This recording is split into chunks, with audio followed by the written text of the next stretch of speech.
You see, what I see about this human being talking right here is a bit of confusion. And they are also trying to raise a confused generation altogether. How could you give birth to a child? You said the child shouldn't be called by baby, but they should call the child Theyby. Anyway, you are welcome to my channel once again. This is Kami channel. If you're new to my channel, please do well to hit that subscribe button. I do hope you are all living the best of your life.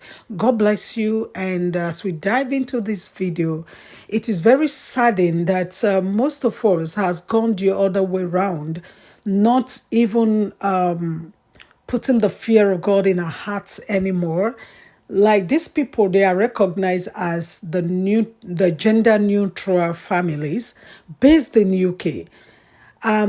As we all know, UK has been a kind of one of the oldest countries, or I don't know how to put it, based on the history, how they colonized so many countries. I do hope they should know better about some of the spiritual thing. It's so saddening that we are getting to have some negative news about UKs not getting to trust God they once believed, not raising the families that should actually have the wisdom of discerning between good and bad. These are neutral-based families in UK who just gave birth to a child, and they thought, or they saw it, that the child shouldn't be called a baby, rather should be called Theyby, because they can't give the true gender of their baby right now, simply because they felt the child should be able to choose the gender she will or he will choose to be when Theyby grew up, as they call the name. It is so saddening. I will leave you all to watch this video to the end. Please don't leave a turn undone, because it is not just all about watching videos. You have to watch some videos, so as to get some lessons, something you can use in training your own child. Please, we all have to be careful. As Christian body, we need to be careful at this hour, because the devil is not playing. They're looking out there, looking like a roaring lion, looking for who to devour, looking for family to destroy altogether. Please, we all need to be watchful. God bless you. As you watch this video, please leave your comments at the section. I really need to know your thought, what you think about this video. I'll be right back. God bless you and stay blessed. Watch this video to the end. Primorgans and your partner. I love you guys. This is a great interview. Mwah. I love what you guys are doing. God bless you. I look forward to seeing more of you. Bye. Mwah. We have heard of people who identify as non-binary using the pronoun they or their instead of he or she. But what about this? Having a theyby instead of a baby. It's a new term that some parents are using to show that they're bringing up their offspring gender neutral. It's a very interesting situation. Just tell us a little bit about Sparrow. Are you able to even say how Sparrow was, what gender Sparrow was born, or is that something you avoid talking about altogether? Well, the whole point of gender is that we don't know Sparrow's gender yet. As far as what their anatomy is, we do choose to keep that private, to a short list of caregivers. Now, this was not the situation, was it, with Hazel, who was your first child? Because Hazel, yes, you did bring up in, as a little girl. Well, I did assign binary pronouns to Hazel initially, yes. And then when they were older, they articulated a preference for using they, them pronouns. Right, just so I get my head around all this, it's obviously very complicated. Not to you, but it's complicated to me. So let me try and just lay this out. Explain your domestic setup. You're married, is that right? Yes, I'm in a multi-adult family. There's 3 of us that are raising 2 children, an 8-year-old and my 1-year-old. And how would you describe yourself? You were born biologically male, or how would you describe I'm it? non-binary. Yeah, I'm non-binary, which means that I don't identify as a man or a woman, and I use they, them pronouns. Okay, and your wife or partner, is it a wife? How would you describe your other half? Well, all of the adults in my household identify as transgender or non-binary. Right, and you're only married to one, or you're married to both? Legally married to one, Right, in and a the one you're- relationship with another. So the one you're legally married to, what is their name? Bren, Bren, and Bren identifies as a woman, a uses woman. she, her. And she was born a woman and remains identifying as a woman. Yeah, yeah, she's a woman. Yeah. Okay, and who's the third member of the setup? My partner Luna, who Yeah. uses they, them pronouns as well. And Luna is male or female, or Non-binary. non-binary? And okay, but you're not married to Luna.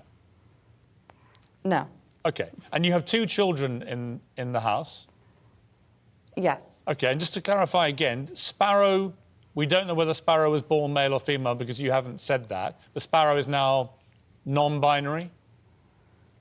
No, sparrow is, I would say, antigender, which is a term, that means before gender. Like, all children, at this age are developmentally not able to really understand gender yet.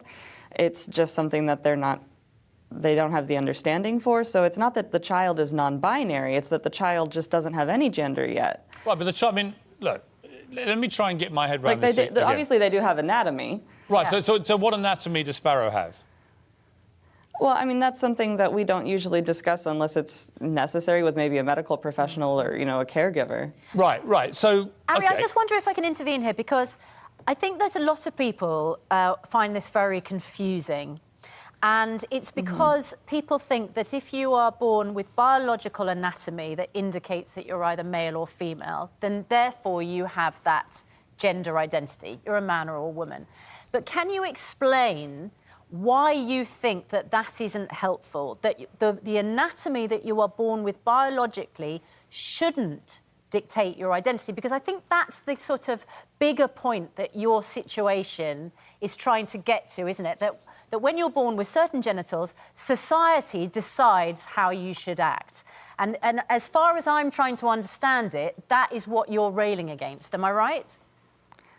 Yes, it's a great question and a great clarification. What it is that, yes, commonly people born with one type of anatomy will identify with one gender, people with different anatomy will identify with another, but that totally negates the fact that there are legitimately thousands of people all over the world for whom that is not the case. So what I would say, Ari, just in from that point of view, you're not necessarily dictated to by society. I mean, if you have a little girl and, she's biologically a girl, she can decide and still be a she. This is, I'm putting this to you. I don't think you can't call her a she, though. Sparrow's not a she, No, right? I know. So let's talk about a different little girl or another child. We don't know if Sparrow's she or he. No, that is true. So I'm talking about a little girl whose parents do call her a she. She doesn't necessarily need to, for instance, play with dolls, do cooking lessons and wear pink. Gender she just expression. doesn't have to. Yeah, gender expression is totally different from gender identity. Someone can identify as a boy and, like any color, any toy, sports, dance, pink, blue, whatever. And same with identifying as a girl or non-binary. People's interests or hobbies or preferences don't dictate what their gender is. When did Sparrow Hazel having a preference? Yeah, when did doesn't Hazel dictate. decide that she was no longer going to be a girl? Hazel decided that they were non-binary when they were about 4. They had been exploring gender before that, trying on different pronouns, experimenting with different names. But they picked they, them pronouns and chose the name Hazel when they were 4 Ari, years old. with the greatest of respect, I have a 7-year-old daughter, right? When she was 4 years old, her main decision of the day was whether to watch Peppa Pig or Frozen. She had not a clue what about gender identity or non-binary or any of this stuff. And And I put it to you that this wasn't Hazel's idea, was it? This was your idea. You decided that Hazel had gender issues that she needed to address, and you persuaded your daughter that she was no longer to be a girl, didn't she? I mean, I personally don't agree with that assertion, but I can see how that could be misconstrued. You know, I think that every family environment is unique. And say a child becomes a concert pianist very young, age 6, they're playing Beethoven. Well, maybe is it because their father is a pianist and they had a piano in the home and they explored music earlier. Hazel has a unique education because living in an LGBT family, they have met people of different gender expressions and have been safe to explore their own gender, which has led them to a personal discovery. Does that mean that I forced them? No, of course not. Isn't this just utterly exhausting, trying to keep up with all this? I mean, a lot of it, you know, I've got no problem with you leading any life you like. Honestly, I haven't. You're a fully grown adult. You want to call yourself they and non-binary, whatever it is. I have total respect for your rights, frankly, to do whatever you want to do. My issue is what's happening with the kids in your household and whether actually it's all being driven by the adults in the home and not these children. I mean, Little Sparrow, we don't even know if Little Sparrow is a girl or boy, and you say we now have to call Sparrow they. And Hazel, what does Hazel call Sparrow? Their baby sibling. Their baby, so she literally says, good morning, baby sibling. Well, usually by name, like good morning, Sparrow, but when someone asks, you know, who is that, you say my baby sibling, yeah. And does Hazel call Sparrow they? Yes. They. So she says, they, can I play a game with you? They. Well, not when talking to them. You know, when talking to them, they would say you, like, would you like to share a cookie with me, Sparrow? And Sparrow would, of course, because they're a baby. But if I'm in the room and I want to have a cookie and I ask Hazel, can I have a cookie? And she says yes, I'll just ask they, right? Sparrow. Is that how it works? Them. I'll ask them. Ask them. Yeah, you would say, so Hazel might say, I'll ask them if they want to share. Here's what I don't get, though, because they and them are plural words, and I've always struggled with this. I don't understand why, in this non-binary world, you would take a plural word like them or they to describe a singular entity. It doesn't make any... I'm a grammatical purist. I don't really understand from a grammatical point of view totally reasonable. why you would call people by plural titles. Well, they actually has a history of being used as a singular pronoun as well as a plural pronoun. Back, you know, hundreds of years ago, 14th century, 1700s, you know, people used they singularly as well. But yeah, in common usage, they does have a plural connotation. We are just working within the limited framework of the pronouns available to us in English. Yeah. There are people who use invented pronouns, but those sometimes can be difficult for people to navigate. Ari, I wonder whether when, you know, because it's complicated for an adult like me to get my head round, and I'm doing my absolute, you know, best to be sensitive and understanding about it, because it's, you know, I think a lot of people find it difficult to understand. When it comes to children, because, you know, if you've got a child of 4 who's growing up, it must be difficult for them to try and express that to other adults who don't understand your setup and don't understand the situation. And when other adults say, have you got a little brother or a little sister, you know, how does a small child explain that, you know, perhaps to other children that they're at nursery with? That's a great question. Hazel is very confident, very verbose, and very well-spoken, and they enjoy advocating for the visibility of their family, and they enjoy engaging their peers and adults in conversation.